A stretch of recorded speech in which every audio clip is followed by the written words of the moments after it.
ব্যাঙ্গালোরে একটা মূর্তি আমার ভীষণ পছন্দ হয়েছিল, বুদ্ধের একটা বড় সাদা মূর্তি। যখন দাম জিজ্ঞেস করলাম বলছে 4,500 টাকা। 4,500 টাকা! বুকে পাথর দিয়ে বললাম, থাক বাবা, ছেড়ে দিই, আমি তো আর বুদ্ধদেবের কোনো ভক্ত নই, থাক, বুদ্ধদেবের মূর্তি দোকানেই থাক। এই মনে করে দুই ভাই বোনে খেতে চলে এসেছিলাম। তখনই আবার আমরা ফিল্মের জন্য টিকিটও কেটে ফেলেছি, কালকি মুভির জন্য। রাত্রিবেলা ছোলে ভাটুরে ভালো করে পেট করে খেয়ে তারপরে চলে এসেছি বই দেখতে, সিরিজে। বই দেখতে গেছিলাম ভার্সিটি মলে। ভার্সিটি মলের ভেতরে একটা জায়গায় 7খানা হল রয়েছে, 3D, সবকটাই 3D, আর উপরটা পুরো কাঁচ দিয়ে ঘেরা। আমার যা কাজ, গিয়ে পাগলামি শুরু হয়ে গেছে, ছবি তোলা, ভিডিও করা, আর ভাই চুপচাপ করে কোনায় দাঁড়িয়েছিল। মুভি শুরু হওয়ার টাইম ছিল 10টা থেকে, বাট 10টা 5 হয়ে গেছে, তাও স্টার্ট হচ্ছে না। আমরা রাত 10টার মুভিটা দেখতে গেছিলাম, ভেবেছিলাম কজনই বা লোক হবে। সিরিয়াসলি একটা সিটও ফাঁকা ছিল না। কলকি দেখার জন্য এত লোক এসেছিল, এত লোক ভাবতেই পারিনি। মুভিটা হচ্ছে 3D, তো ঢোকার সঙ্গে সঙ্গে একটা 3D চশমা দিয়ে দিয়েছে। ভেবেছিলাম চুরি করে এটা বাড়িতে নিয়ে যাবো, কিন্তু লাস্ট অব্দি কিন্তু আনতে পারিনি, আবার আসার সময় রেখেই দিয়েছে। যখন ভিতরে ঢুকলাম ভাবলাম তাহলে আর 5 মিনিটের মধ্যে মুভিটা শুরু হবে, আর মুভি অ্যাড দিয়ে দিয়ে সেটাকে 10টা 45 বাজিয়ে দিয়েছে, তাও মুভি স্টার্ট হয়নি। তারপর আর কি, ছ্যাবলামের চরম সীমা পার করে দুই ভাই বোন আবার ছবি তোলা শুরু করে দিয়েছি। এটাই হচ্ছে মেইন কাজ, এই করতেই তো ভেতরে এসেছি, বই দেখতে একটু থরিয়ে এসেছি।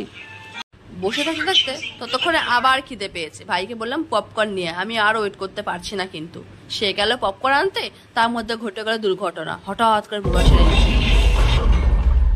Helmet saves lives.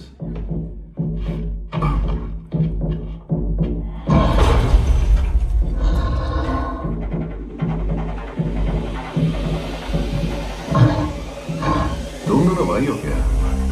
सीढ़ियां नहीं दिखती? वेट बम। कौन हो तुम? गुरु द्रोण का पुत्र अश्वत्थामा।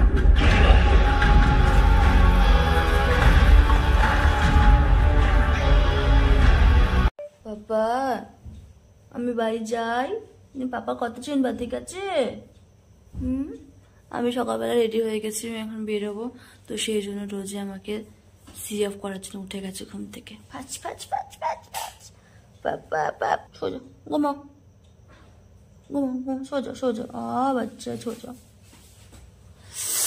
তো আমার এখন ফাইনালি রেডি হয়ে গেছে। আসার সময় একরকম প্যাকিং, আর যাওয়ার সময় একরকম প্যাকিং। তো আমার প্যাকিং রেডি, আমি এখন বেরোচ্ছি। 3:30 বাজে। টাটা।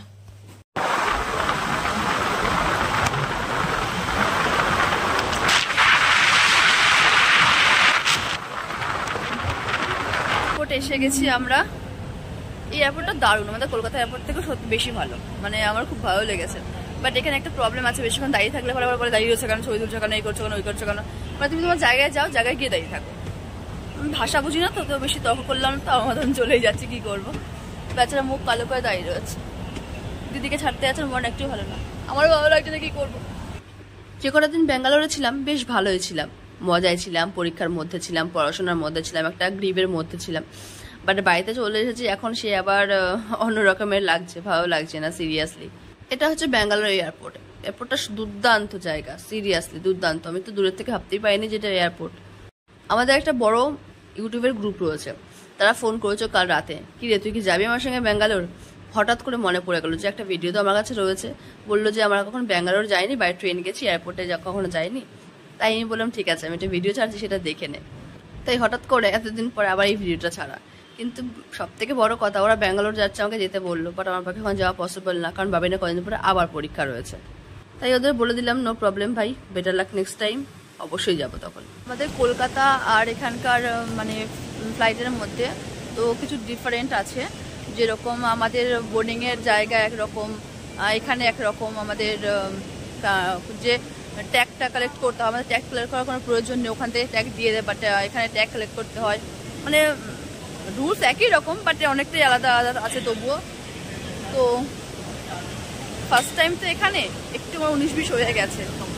এখানে এয়ারপোর্টটা না আই থিঙ্ক টোটাল বেতের তৈরি, বেত বা কাঠ আমি সঠিক বলতে পারবো না, তোমরা দেখলেই বুঝতে পারবে। টোটাল বেতের তৈরি, আমার মনে হচ্ছে যে পুরো অরিজিনাল বেত দিয়ে বা কাঠ দিয়ে তৈরি। এখানে আমি সব থেকে বেশি ভালো লাগছে একটা জিনিস, যে আমি যেখানেই যাচ্ছি না সেখানে সবুজ সবুজ সবুজ। হ্যাঁ অবভিয়াসলি সেই মানে এশিয়া মডেলের মতন সেটাও মানে প্লাস্টিকের এগুলো, বাট যেখানে যাবেন তো গ্রিন গ্রিন পাবে, মানে এত ভালো লাগবে। মানে মুখটা না ঘুম থেকে উঠেছে আমি 3টের সময়, এখানে এসে না মনে হচ্ছে আমি 3টের সময় ঘুম থেকে উঠে রয়েছে, পুরো ফ্রেশ একদম নেচারের মধ্যে। এখানে প্রত্যেকটা মেম্বার যথেষ্ট হেল্পফুল, তো প্রত্যেকে ভীষণ হেল্প করে দিচ্ছে। ফার্স্ট টাইম যারা আছে, কিছু লোক হজেও যাচ্ছে, তো একদম বয়স্ক কিছু মানুষ এসেছে, তাদের জন্য আলাদাভাবে ওরা